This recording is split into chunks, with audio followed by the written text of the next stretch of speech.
This is another scene on Rikers Islander. This is when the character Wave uh, first gets to the holding tanks. Quote, "Hey yo, Dep." Quote, "Hey yo, Dep." Pause 30 seconds. "Yo, I know you can hear me," a voice yelled. "I'm not a Dep, moron. I'm a CO. What the fuck do you want?"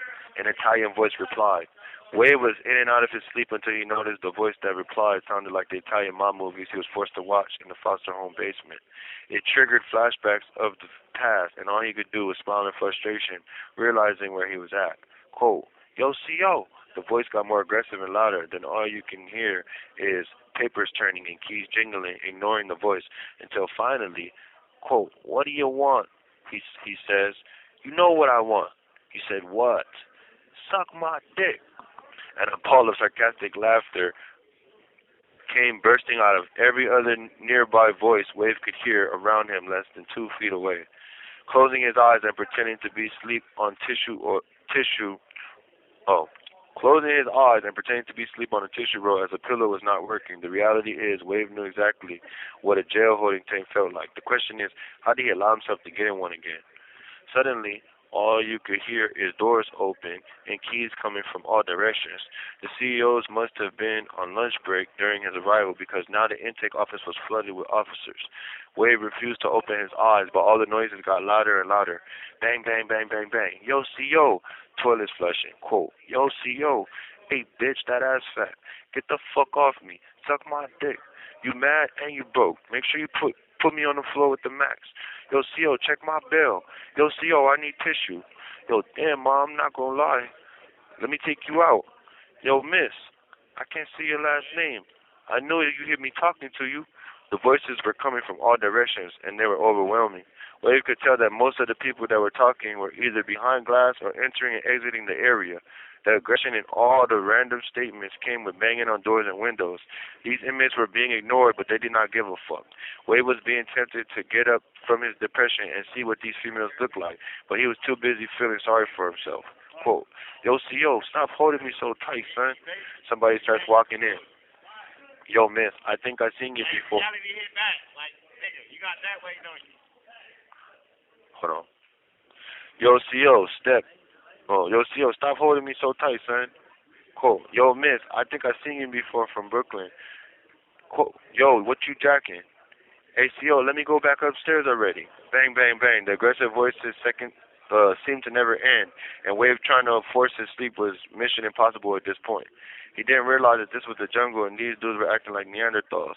The funny part is, from a very far distance, he believes he heard someone say, "I'm Gorilla," along with some more banging, but Wave was trying to block out everyone and everything mentally. A headache started to creep up on him while the toilet paper pillow started to feel so This call is being recorded. A headache started to creep up on him while the toilet paper pillow started to feel so thin to the point he felt the wooden bench on his temples. The funny thing is, in the tank he was in, everyone was quiet except that one dude at the door banging, setting the mood and shaking the room. Wade was damn near unconscious getting booked in, and all he can remember is hyperventilating and crying with no shame to the officers, repeating himself, "Yo, I'm not from here. Please don't do this to me. I beg you. I can't go nowhere. Please make this easy for me." The next thing you know, he was in his chair, a white straitjacket and a bag over his head, put to sleep with God knows what, and now woke up in a holding tank a little further out than all the rest. It now hit them. Everyone else in this tank were in wheelchairs or had health problems because his head pounding caused him to finally open and close his eyes over and over as a remedy to the pain. Feeling the separation from all the other inmates was good for Wave's mental health, but this made him feel like more worthless trash on earth than ever. Wave could not take the pain anymore, so he abruptly gets up and walks to the water fountain, rubbing his temples and clutching his jaw to strike the nerves. While drinking, he still had his eyes closed and hears a weird yaw sound that reminded him of a kid with Down syndrome. Lo and behold, he opens one eye and spots an actual dark-skinned male with lips oversized like Biggie Smalls and nose so big he could probably smell his release date. The dude's face was clearly deformed, and the noises he made was Tourette's disorder. "Oh, hell no," Wade whispers out loud. Running to the door, he moves the obnoxious dude out the way from earlier and realizes even that dude had a deformed arm. Bang, bang, bang. "Yo, excuse me, officer."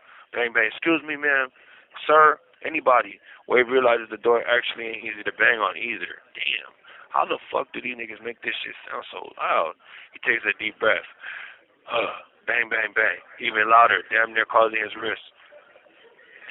Damn near bruising his wrist. He continues to try to get the CO's attention. Quote, I said, excuse me. Then he puts his mouth to the door, cracked with both his hands, acting as if he had super strength to separate it. Quote, officer, can I please talk to you? He can see the officers behind the desk smirking and smiling, and he don't know if they are directing the energy to him. But he felt embarrassed, so he takes another drink from the fountain, and it dawns on him. Quote, this respectful shit ain't gonna work. This is not Hawaii or Vegas. These people only respect bullshit. So he gulps a few more sips and plots on his new approach.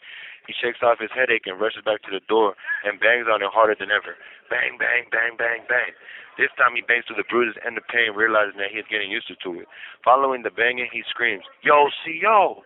And finds himself talking like these dudes already. He pauses. Hey, yo, CO, I know you fucking hear me.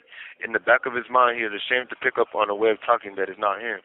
Who the fuck you cussing out, boy? The female voice yells back. Immediately, Wave instincts of being a pimp in the West Coast kicks in. You bitch, he yells back. He hears the keys coming closer and closer and faster until he mesmerized by a thick, beautiful chocolate woman with long lashes, foreign features along the lines of something he's seen on Love and Hip Hop on the Vegas prison TV screen. Your mother's a bitch, she says, approaching the glass. Wave is face to face with her through the glass at this point, and all you can see is her titties and his mom. They were so busty and voluptuous, even though the correctional officer uniform Wave looked down at. They were so busty and voluptuous, even though the correctional officer uniform Wave looked down and see that her hips had like an extra heart shape to it, and he never seen nothing like this body on a female in person before. Damn, this must be those BBLs niggas talking about. He feels himself as he thinks of another comeback for this thick chocolate goddess. It clicked to him that she had an accent like a Jamaican, so he used to like. This call is being recorded. She had an accent like a Jamaican, so he used it to lighten the mood. Suck your mother. Wave tried to use a line he heard in the movie, and she put her hand in a gun-pointing position as if she was a baby mama that mushed her child's father's forehead for not being their first kid. He paid attention to the fact that her nails were freshly done, and it was banging on a glass because he got her riled up with his disrespect. You gonna break those pretty ass nails trying to shoot me with that fake ass gun through this glass, he said through the door as clear and proper as possible. Aha, that's why you locked up though, and you with the medical and the MOs, she said, trolling him and pointing. Bitch, I can't hear you, ho. Say it to my face. Wave replied, but knowing damn well he heard her loud and clear. Yeah, whatever, pussy boy, she says, rolling her eyes but still not leaving from in front the holding tank.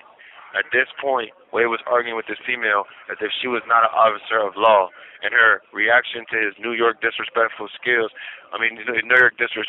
entertaining to him. She kept rolling her eyes and making her hand motions in the form of a hand puppet's mouth moving. She was basically emphasizing that he was all talk and she don't take him serious. Wade stopped yelling, and the words she said earlier started to sink in. His face turned into a sad puppy dog, and he replays back, "That's why you in jail," in his head, over and over again. This was not the first, but the second time he is in jail in less than a year of freedom. So those words hit his soul. Quote, I did not leave the island to do nothing but follow my hip-hop dreams, but now this? Fuck. He screams in frustration and punches the palm of his hand, startling a few inmates in his tank from their sleep. It's funny how even in the special needs tank of New York, the dudes are always on point in time of aggression or what sounds like violence. Cool. My bad, y'all.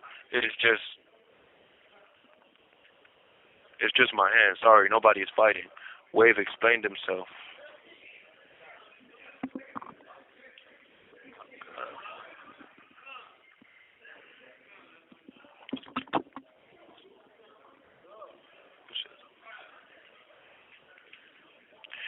Quote, yo son, you got Shorty's attention. Don't lose your cool now. A half-sleep voice yawned and said.